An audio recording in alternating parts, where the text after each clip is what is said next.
ATM and take out PayPal from there. No leakage. Your ATM is safe, your banks are safe, there's enough cash in the financial system, and there's an infinite amount of cash at the Federal Reserve. We will do whatever we need to do to make sure that there's enough cash in the system.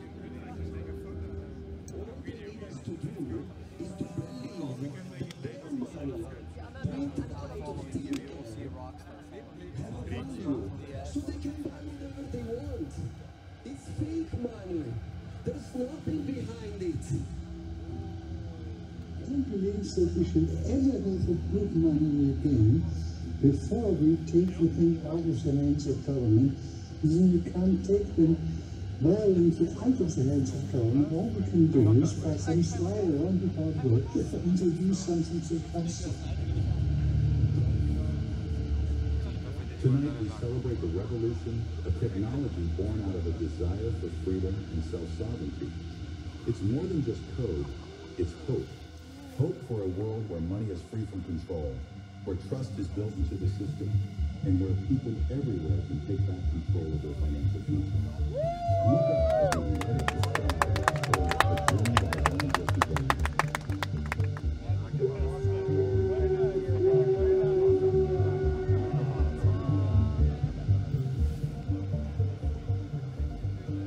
Bitcoin is a swarm of cyber hornets, serving the goddess of wisdom, feeding the fire of truth, exponentially growing ever smarter, faster, and stronger behind a wall of encrypted energy. Bitcoin has come a long way, but let's take it back to where it all began. Born from the 2008 financial crisis, a spark of hope in uncertain times.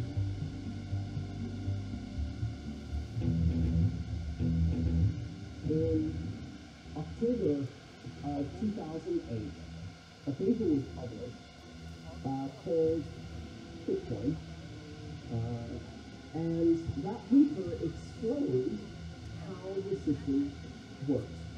And it was published under a name of Satoshi Nakamoto. And we now know that this is not a real name. We don't know who Satoshi Nakamoto is, or they are. So somebody out there on the internet came up with an idea of how to build a digital currency, and they published it in October of 2008. Now, they had also written a prototype software program that ran the Bitcoin software, which they launched on January 3rd, 2009. So just a few months later. And that was the beginning of the Bitcoin system. It was the beginning of the Bitcoin network. It was the beginning of the Bitcoin currency.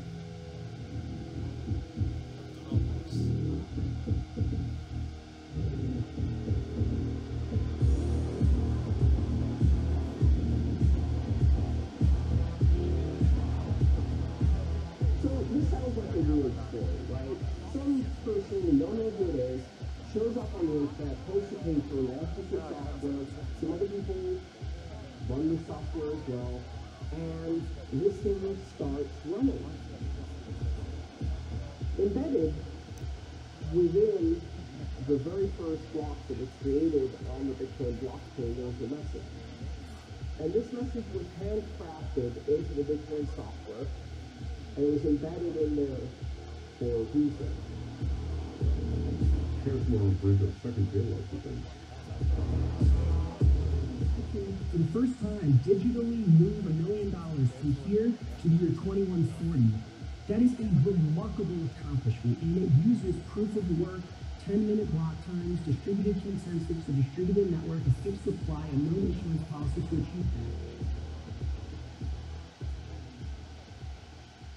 My name is Hal, and I'm making this recording for a few reasons.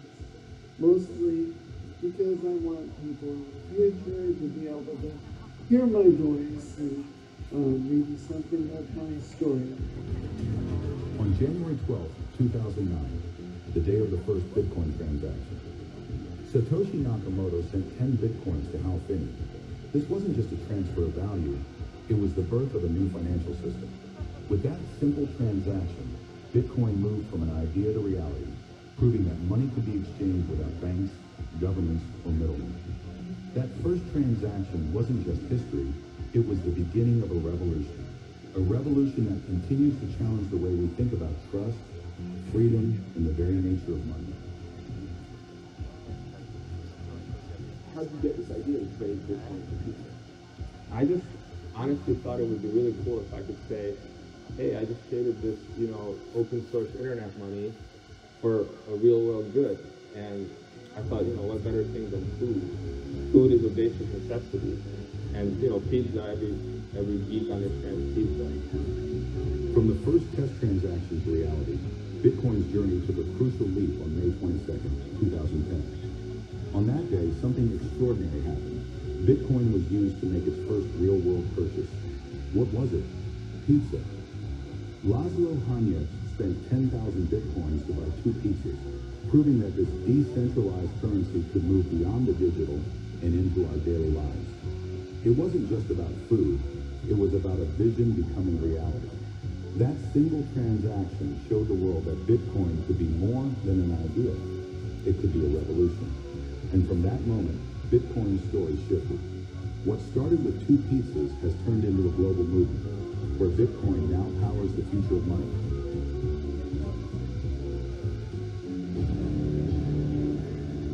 After Pizza Day, Bitcoin transformed from a curious experiment into a global phenomenon.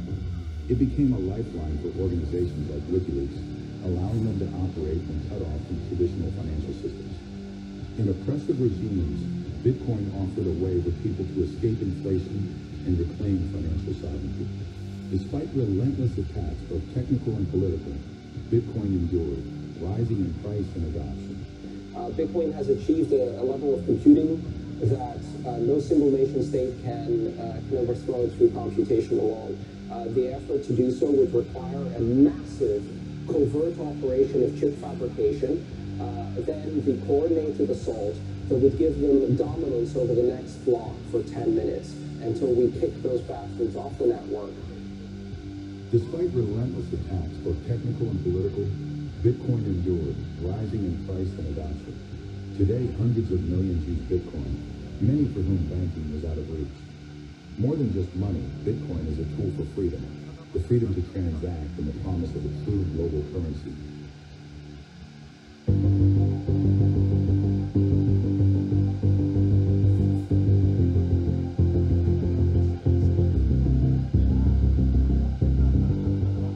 Bitcoin can change things. Bitcoiners kind of understand that Bitcoin makes people better. It brings out the best in them, their best qualities, and they strive to be better people. And I think it's the same. Ultimately, governments are made up of people. If we can get them to understand Bitcoin, we can infuse them with that Bitcoin ethos, and maybe we can make governments better. In El Salvador, we are trying to rescue this idea and start the design of a country for the future, using the best ingredients that makes us who we are, while using sensibility to find the best examples of ideas from history and around the world. I believe Bitcoin could be one of these ideas. That is why next week, I will send to Congress a bill that will make Bitcoin a legal tender in El Salvador. The point is, if you have the superior asset, it's going up forever, Laura. Bitcoin is the safest currency, is the most resilient currency in the world, is the only currency that is resistant to censorship, and is the only currency that is for everyone and not controlled. Which one's the best crypto asset? Well, Bitcoin's the best crypto asset. What's the second best? There is no second best. There's no second best crypto asset. There's a crypto asset, it's called Bitcoin, right? Right? There's no second best, okay? Imagine everything there is and everything that ever will be divided by 21 years. And so, we come to the end of our journey through the remarkable tale of Bitcoin. A story that began with an idea to redefine the way we think about money, trust, and the very fabric of our financial system. Thank you for joining us on this journey. Until next time, keep questioning, keep learning, and remember, There is Bitcoin and there is everything else. We are all Satoshi. Thank you all. Have a good time with your Bitcoin and everything you're playing with. And we're going to make that one of the greatest industries on earth. Good luck and God bless you all. Thank you. God bless you.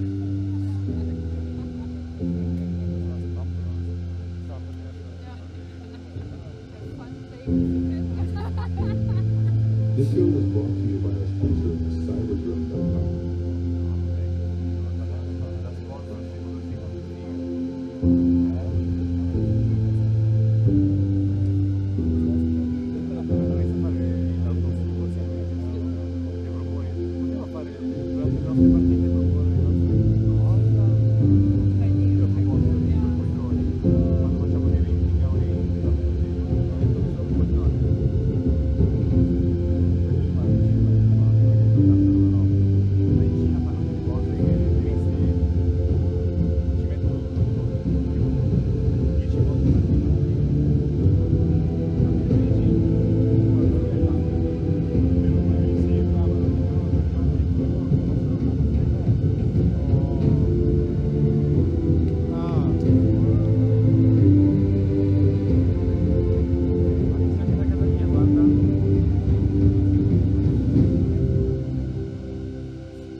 Genau in der Richtung. Ja, wir hätten halt doch